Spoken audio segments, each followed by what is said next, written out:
মনে রাখবেন, সবাই আপনাকে মুখে ভালোবাসে, যদি আপনি সাফল্য ব্যক্তি হন, আপনাকে পিছন থেকে ভিতরে ভিতরে আপনার প্রতি হিংসা এবং প্রতারণা ফাঁদ পেতে রাখে। যে সফল ব্যক্তি, সে কিন্তু এত কিছু ক্যালকুলেট করে চলে না। কে বাস দিল, কে না বাস রেখে দিল কাছে, কে ভালোবাসলো আর কে না বাসলো, তারা কিন্তু এভাবে চলে না।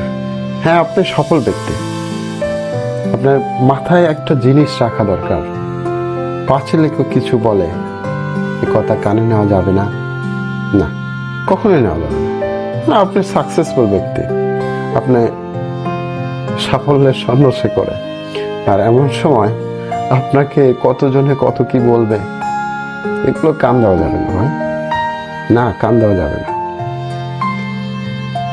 আপনার ব্রেন আছে, মেধা আছে, আপনাকে ভালোবাসে, ভালোবাসার প্রলোভন দেখায়, কিন্তু পিছন থেকে কিন্তু বাস দেয়।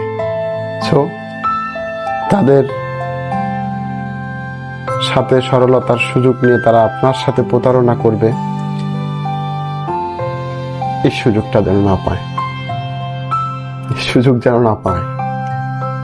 আপনি সফল ব্যক্তি, আপনি সফলতা নিয়ে চলেন, আপনার সামনের দিকে, আপনার লক্ষ্য সামনের দিকে, আপনার গ্রাফ সব সময় উপর দিকে ওঠে।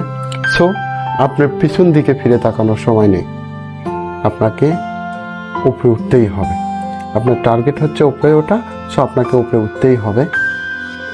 কারো ভালোবাসা দেখালেও অ্যাকসেপ্ট করার দরকার নেই, কেউ সহানুভূতি, কেউ দয়া, কেউ বিভিন্ন ধরনের কোনো প্রয়োজন নেই। আপনার মেধা আছে, আপনি যে বলে যে ইচ্ছায় আপনি এগিয়ে যাচ্ছেন, এই ইচ্ছায় এগিয়ে যান, ইনশাল্লাহ আপনি সাকসেসফুল হবেন।